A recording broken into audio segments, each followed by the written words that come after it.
Hello mga brother! Welcome back sa ating channel. Mag-aalas 6 na ng umaga at kararating lang natin sa bahay mula sa trabaho. At meron po ako napansin sa ating motorsiklo.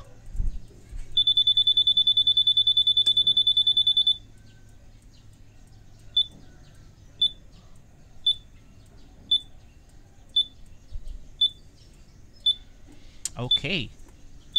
So, alam natin na kapag ganito ang problema, hindi po ito normal. Kaya, bigyan natin ng solusyon.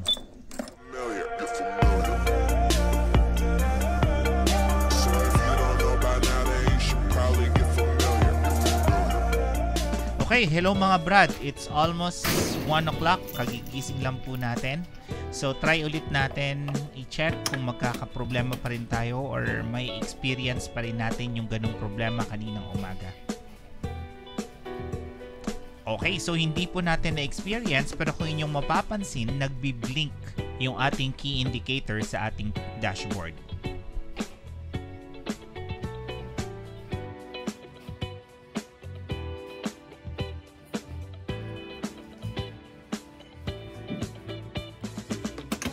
Okay, so ulitin po natin.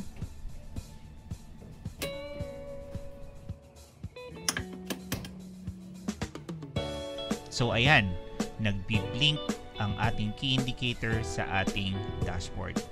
So kapag naka-experience na kayo ng ganitong problema or kapag na-observe nyo na yung ganitong problema sa inyong NMAX motorcycle, so iisa lang po ang ibig sabihin nun, kailangan nyo na po magpalit ng battery ng inyong smart key.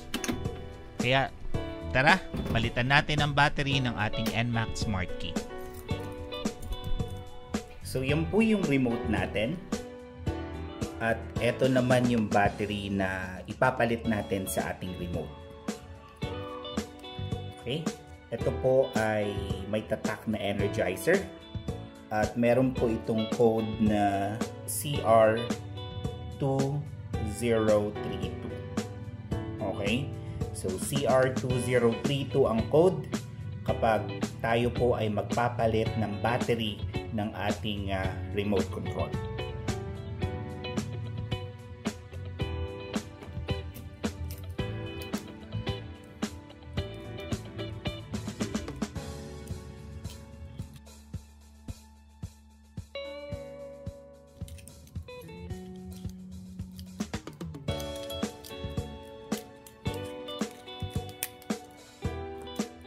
So, kung inyo mapapansin, meron kayong makikitang parang opening dito sa gilid ng ating remote control.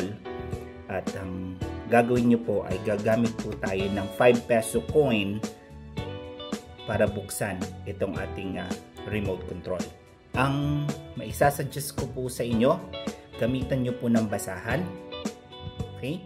Nang sa gayon ay hindi po masira yung plastic ng ating NMAX remote control. So, napakadali lang po itong gawin. Open it and then twist. So, yan. Nabuksan na natin ang ating remote control. At there you go. So, eto na yung battery. Ito na yung lumang battery ng ating NMAX remote control at pwede na natin itong palitan. Open lang natin itong energizer na battery.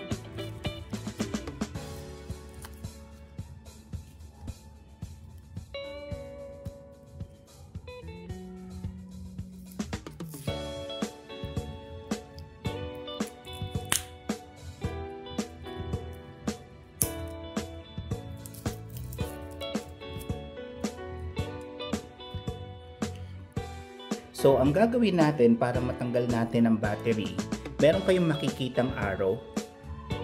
Okay, ewan ko kung kita nyo mga brother.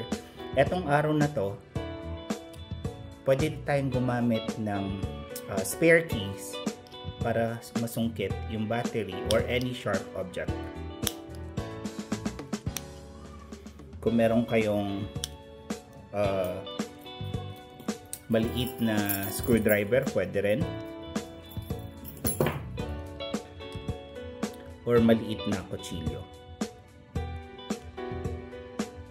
Pero yung gamit ko po is ito lang. Ito yung spare key. So tanggal na. Yung lumang battery po ng NMAX ay Panasonic yung brand. So CR2032 at meron din itong 3 volts. So tatandaan po natin, yung may pangalan ay nasa likod. Okay? Yung may pangalan ay nasa likod ng ating battery at yung walang pangalan ay nasa harap ng ating remote control. So kung ito yung ating battery, so ito po yung nasa likod at ito po yung nasa harap.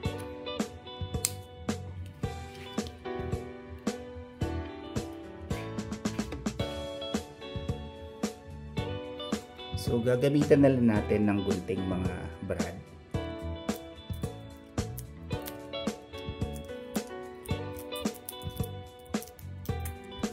Okay, so uulitin ko. Yung may pangalan ay nasa likod at ito po yung walang pangalan ay yung makinis ay nasa front.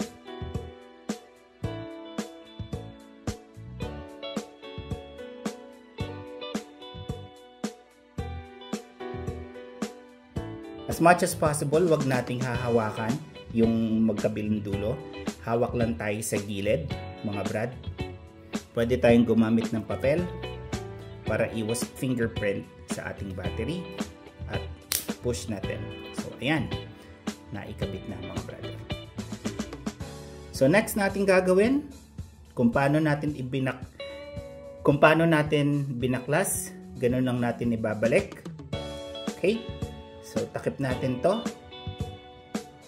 Ayan. Make sure na naka-clip yung brother.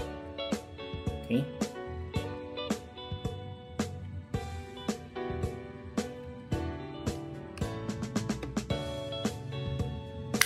Yun. At yan. Okay? So maayos na. Napalitan na natin ng battery ang ating remote control. Kaya test na natin ito mga brad.